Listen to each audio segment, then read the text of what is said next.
I really dislike calling The Ballad of Songbirds and Snakes a villain origin story. Undoubtedly, Coriolanus becomes a villain, but this story, I believe, is inherently a boy having his faith tested and then reaffirming it.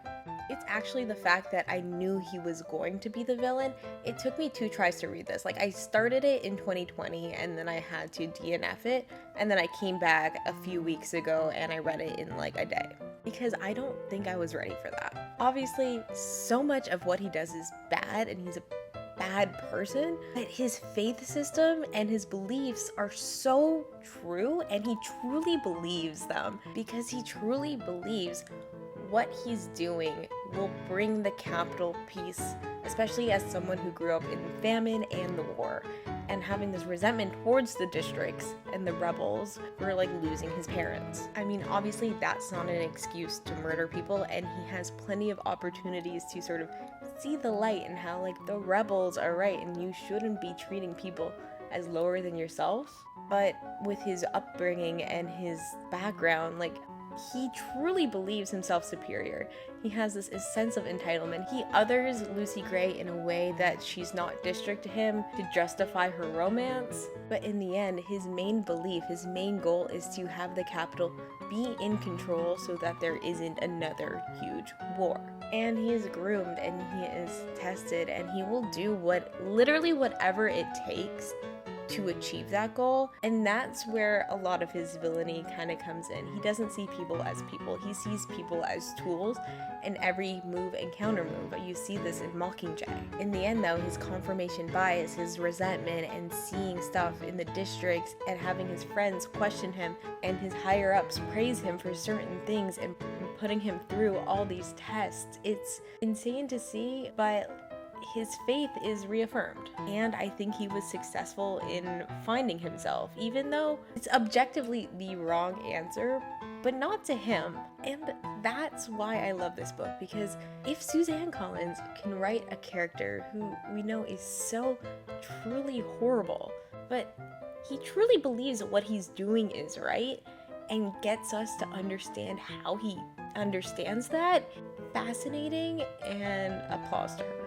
See, I don't consider A Ballad of Songbirds and Snakes to be a villain origin story, but the movie definitely feels that way. And I feel that way because the way they depict Coriolanus is to be very intentional, in control, and strategic, as opposed to opportunistic. In the book and the movie, he has the main goal of winning that prize money to provide for his family, restore his family's reputation, and have some power to avoid war. And as I said, in the book he's a lot more opportunistic with it. He's still fairly strategic, but he has a lot of different pieces everywhere, setting himself up for future moves, but nothing is really guaranteed. There are 2 scenes in the movie that show this as more intentional than it was. The first being the handkerchief and the snakes. In the book, he just has the idea, he does it kind of on a whim, versus very intentionally in the movie, he thinks about the handkerchief, he goes to Dr. Gall, and then he plants it. Like, he still doesn't know for sure the snakes are going in the arena, but it was fairly certain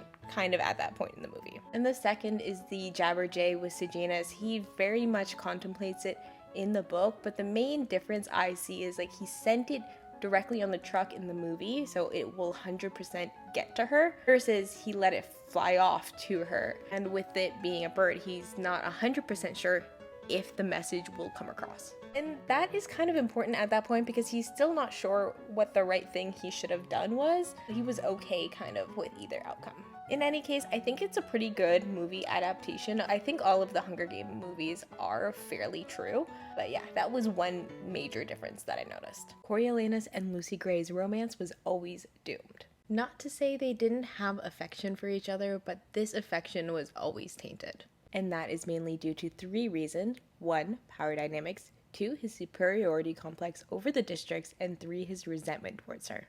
And I'm going to break this up into a series of 3 videos, starting with this one and power dynamics. In all 3 parts of the book and the movie, there exists a power dynamic between them where he holds the power, but it's mainly shown in actions in the movie, and then we get a little bit more context in the book. The movie does have their romance in a rose-tinted lens, but even then you can see him being the mentor and she having to rely on him to survive is a big power dynamic.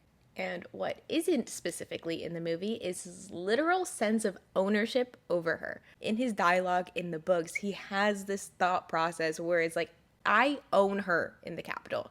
She is my tribute and I own her. And it very much comes off as like ownership of a pet. He gets insanely jealous to think that anybody else has had her or her affections. But it also continues in District 12 where she's not in his capital cage anymore, and it kind of drives him crazy that he doesn't have this control over her. And that is expressed through his jealousy when she's like flirty with other people when it's her job, but also like in her words. Like her songs start to get political and he is not a fan. All in addition to him being a peacekeeper while she is a civilian, that power dynamic also is there.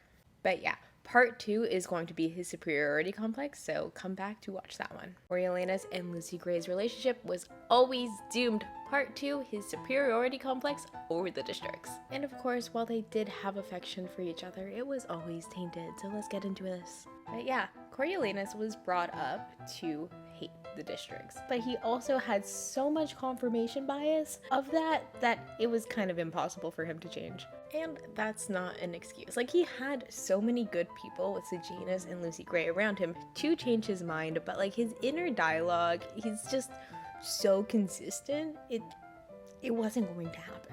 Obviously, this grows based on his father being killed by rebels, but even being Sejanus' friend, he looks down on him, especially calling his mother Ma and all sorts of shit. Getting back to Lucy Gray, her being Covey is what he uses to separate her from the districts, which allow him to kind of accept his affections for her. Because he would never be with someone so common and so primal as a district girl. And Lucy Gray being Covey, like, she's a traveler, she doesn't really identify to any of the districts, but like in her mind, she's no better than anybody else. Though he weaponizes this logic to get the people of the Capitol, one, to support her because like she's obviously not as bad as a district girl, but also like again with his affections, he's like, well, she's not actually district, so I can have her. And also low-key thinking of ways of like, how do I get her to be a Capitol girl and like singing at the club? It's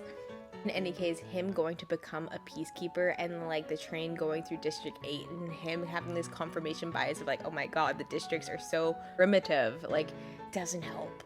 But yeah, that othering and like making her the exception, not healthy in any ways. Now come back for part 3, which is his resentment towards her. Coriolanus and Lucy Gray's relationship was always doomed. Part 3, his resentment towards her. Obviously they had affection for each other, but it was always kind of tainted. Now this third point is actually what they kind of shown in the movie pretty well. Especially on the train where Sejanus is like, oh my god, you finally get to be with the girl you risked everything for, gave up everything for. He's like, I didn't want to do that. Like, if he knew cheating to help Lucy Gray, even though he had affection for her, would have like screwed him over to become a peacekeeper, kicked out of the academy, and have zero chance at further education, I don't think he would have done it. And when they're together in District 12 and she's talking about like, why would you want to go back to the Capitol? Like, this life is nice and quiet and peaceful. Like, why wouldn't you want that?